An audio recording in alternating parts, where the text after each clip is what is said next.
BTTH Chapter 1017 Gunung Petir. Xiaoyan menemukan tempat sepi di puncak gunung dan mendarat di tanah. Setelah itu, dia menuju ke kaki gunung. Dia menggelengkan kepalanya tanpa daya ketika dia melihat arus manusia yang padat di luar pegunungan Wind Lightning. Kemungkinan besar orang-orang ini ada di sini karena pertemuan besar 4 pavilion. Saya ingin tahu, apakah pertemuan besar 4 pavilion telah dimulai? Xiaoyan bergumam pelan pada dirinya sendiri sebelum dia tiba-tiba mengeluarkan benda tipis seperti kulit transparan dari cincin penyimpanannya.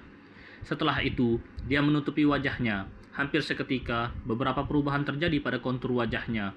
Jika seseorang tidak memperhatikannya dengan cermat, kemungkinan besar akan sulit bagi seseorang untuk mengenalinya. Benda ini, yang bisa sedikit mengubah penampilan seseorang, adalah benda kecil yang diberikan oleh dokter peri kecil ketika mereka menuju ke Kekaisaran Cuyun pada saat itu. Tidak disangka benda itu masih berguna setelah bertahun-tahun berlalu. Dia menyembunyikan penampilannya untuk menyelamatkan dirinya dari masalah. Saat ini, semua orang menyadari permusuhannya dengan Wind Lightning Pavilion. Jika dia muncul secara terbuka di tempat ini, kemungkinan besar pavilion petir angin tidak akan berdiam diri saja di sampingnya. Ada banyak ahli di pavilion timur. Terlebih lagi, ketua pavilion petir angin tinggal di sini. Meskipun Xiaoyan telah menerobos ke kelas Daozong, dia hanya bisa memilih untuk menghindari konfrontasi langsung ketika bertemu dengan ahli tingkat ini. Alasan dia datang ke pegunungan Wind Lightning adalah untuk mencari Feng Zunze. Kecuali dia tidak punya pilihan, dia tidak ingin mengekspos dirinya sendiri. Bagaimanapun juga, dia akan menempatkan dirinya dalam posisi berbahaya jika itu terjadi. Oleh karena itu, menyembunyikan penampilannya memang diperlukan. Xiaoyan mengusap wajahnya setelah mengubah penampilannya. Setelah itu, dia berjalan keluar dari hutan lebat, bergabung dengan arus manusia di jalan utama yang menuju ke pegunungan, dan bergerak menuju pegunungan Wind Lightning. Berbagai suara dalam arus manusia yang bising, yang diikuti oleh Xiaoyan, menyebabkan telinganya merasakan sensasi berdenging. Namun, Xiaoyan hanya bisa tertawa sambil menahannya dengan paksa. Sial, ada terlalu banyak orang. Bisakah pavilion timur menampung begitu banyak orang? Pertemuan akbar akan dimulai hari ini. Tentu saja akan ada banyak orang. Dikabarkan bahwa orang-orang dari 4 pavilion telah tiba. Pemenang terakhir dalam kompetisi terakhir adalah Wind Lightning Pavilion. Aku ingin tahu siapa yang akan menjadi pemenang kali ini. Sulit untuk mengatakan Feng Qing'er, Tang Ying, Wang Chen, dan Mu Qingluan bukanlah orang biasa. Dikabarkan bahwa keempat orang ini memasuki kolam darah gunung surga di pegunungan mata surga beberapa waktu lalu. Kekuatan mereka pasti akan meningkat. Hehe, aku ingin tahu, apakah ada di antara mereka yang meminjam kekuatan Blood Pool untuk menerobos kelas Dao Huang.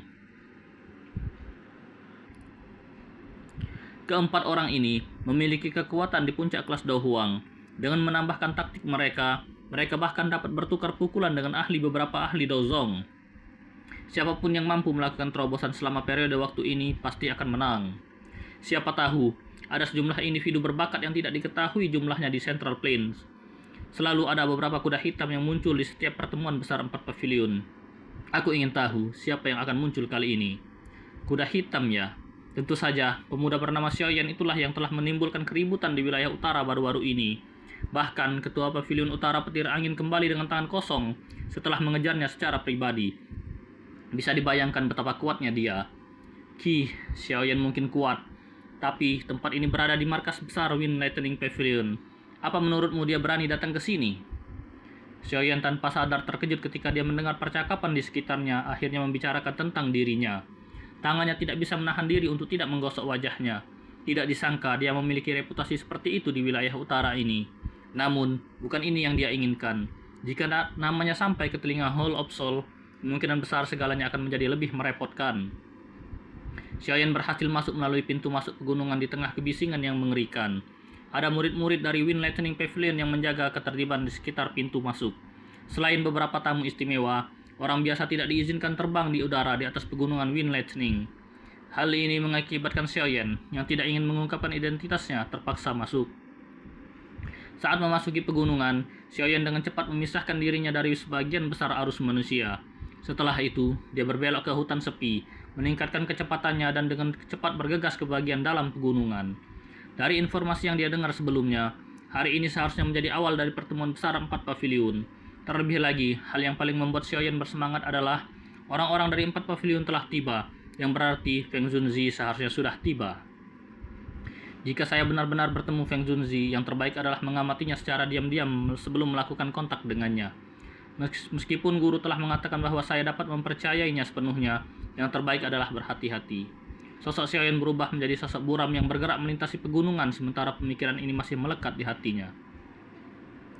Beban berat untuk menyelamatkan Yao Lo dan ayahnya adalah hal yang harus diselesaikan Xiaoyan. Oleh karena itu, dia perlu memastikan keselamatannya. Yang terbaik adalah berhati-hati terhadap faktor-faktor yang tidak pasti. Pegunungan Wind Lightning sangat luas, bahkan dengan kecepatan Xiaoyan, dia masih menghabiskan hampir setengah jam sebelum mencapai tengah pegunungan. Ada sebuah gunung megah dan curam yang terletak di tempat itu, Gunung Petir. Lightning Mountain sangat tinggi, seseorang tidak dapat melihat puncaknya ketika melihat dari dasarnya. Bagian tengah gunung tertutup kabut tebal. Kabut ini agak gelap dan samar-samar berisi kilatan petir di dalamnya. Dilihat dari kejauhan, puncak gunung ini sepertinya ditutupi oleh sambaran petir yang tak terhitung jumlahnya, membuatnya tampak sangat megah. Xiaoyan memuji gunung petir yang menjulang tinggi sebelum menggerakkan tubuhnya untuk mendarat di suatu tempat dekat pangkalannya. Puncak gunung petir adalah pavilion petir angin.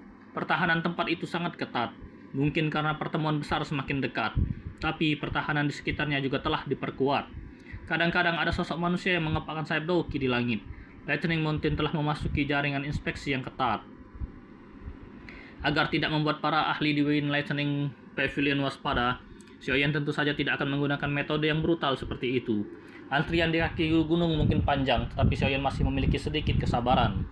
Xiaoyan maju bersama rombongan dan akhirnya berhenti ketika hendak mendaki gunung. Saat itu, ada dua jalan berbatu yang mengarah ke atas gunung. Satu disediakan untuk orang-orang yang datang untuk menyaksikan pertemuan besar, sementara yang lain disediakan untuk beberapa ahli muda yang datang untuk berpartisipasi dalam pertemuan besar. Ada hampir 100 murid lapis baja dari Wind Lightning Pavilion yang menjaga bagian depan dua jalan berbatu. Ekspresi tegas mereka menimbulkan tekanan. Hal ini mengakibatkan tidak ada yang berani menimbulkan masalah. Selain itu, ada dua orang tua di depan 100 murid ini. Yang satu berjenis kelamin laki-laki, sedangkan yang satu lagi berjenis kelamin perempuan. Mata Xiaoyan mengeras ketika tatapannya menyapu kedua orang ini, karena mereka berdua adalah dua orang yang menemani Feng Qing'er ke pegunungan mata surga saat itu. Kekuatan keduanya sudah cukup mengesankan. Saya ingin tahu apakah saya bisa melewati pemeriksaan mereka setelah mengubah penampilan saya. Xiaoyan sedikit mengernyit. Tidak disangka kali ini peserta kompetisi ini disaring oleh tetua Huomu dari Pavilion Timur. Kedua orang ini memegang posisi yang cukup tinggi di Pavilion Petir Angin. Seleksi Pavilion Petir Angin selalu ketat. Setelah melihat ini hari ini, mereka benar-benar menepati reputasi mereka. Untungnya, aku di sini hanya untuk menonton kesenangan dan harus melewati verifikasi mereka. Sekelompok orang di depan Xiaoyan berbicara pelan sementara dia mengerutkan kening. Hati Xiaoyan melonjak saat mendengar ini. Sepertinya tidak semua orang harus diperiksa oleh dua orang ini. Saya pikir semua orang mengetahui aturan Wind Lightning Pavilion saya. Siapapun yang ingin berpartisipasi dalam pertemuan besar harus terlebih dahulu mencapai kekuatan Dao Huang bintang 3 atau lebih tinggi. Kedua, ia harus berusia kurang dari 30 tahun. Ketiga, orang ini harus bertahan lebih dari 5 pertukaran di tangan saya yang lama. Hanya dengan memenuhi ketiga syarat ini, seseorang akan mempunyai kualifikasi untuk berpartisipasi. Tentu saja, jika Anda di sini hanya untuk menyaksikan keseruannya, Anda bisa mendaki gunung menggunakan jalan batu sebelah kiri. Penatua Hu yang berpakaian merah menjelaskan sementara semua orang terlibat dalam percakapan pribadi. Keributan yang cukup besar terjadi ketika kata-kata ini dibunyikan. Memenuhi salah satu dari ketiga kriteria tersebut bukanlah perkara mudah, apalagi ketiganya itu sangat ketat. Kebanyakan orang memilih jalan di sisi kiri dengan kriteria yang ketat. Xiaoyan ragu sejenak sebelum mengikuti arus manusia ke jalan batu kiri. Tujuannya hanyalah untuk menemukan Feng Junzi. Dia tidak tertarik bertarung di dalam Wind Lightning Pavilion. Beberapa masalah tidak dapat dihindari jika dia akhirnya dikenali oleh orang lain. Di saat sebagian besar orang menapaki jalan batu di sisi kiri, ada juga beberapa anak muda yang merasa cukup kuat untuk berniat mencoba jalan yang benar. Namun semuanya disingkirkan oleh penatua Huo tanpa kecuali. Orang-orang ini mungkin baru saja memenuhi persyaratan Dao Huang bintang 3, namun jelas bahwa mereka adalah orang-orang yang mengandalkan pil obat atau harta karun alami untuk mendukung mereka. Kekuatan bertarung mereka mirip dengan Dao Huang bintang 2. Para tetua Huomu bahkan tidak mengangkat pandangan mereka saat melawan orang-orang lemah ini. Xiaoyan di sampingnya juga tertawa di dalam hatinya saat melihat ini. Setelah itu, dia meningkatkan kecepatannya dan melangkah ke jalan batu di sebelah kiri. Tunggu! Kaki Xiaoyan baru saja menginjak jalan batu ketika penatua Wu di sampingnya tiba-tiba menoleh sebelum Xiaoyan bahkan bisa memanjat. Penatua Huo mengerutkan kening saat dia melihat Xiaoyan. Tinju di balik lengan baju Xiaoyan menegang ketika dia mendengar teriakan ini.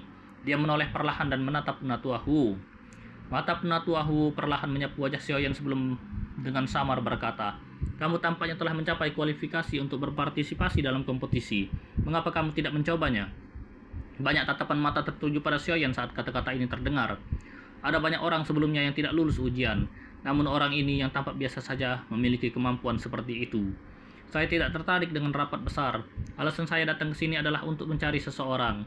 Suara Xiaoyan tampak sedikit serak di bawah tekanannya. Setelah mengucapkan kata-kata ini, dia mengabaikan Penatua Huo, berbalik dan naik ke puncak gunung meninggalkan sekelompok tatapan tertegun dalam prosesnya. Orang ini terlalu sombong, bukan?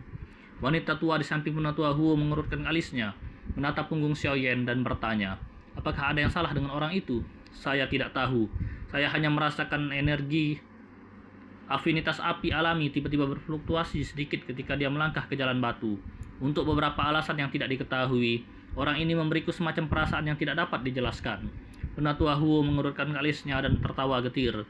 Dia menghela nafas. Kemungkinan besar itu hanya ilusi.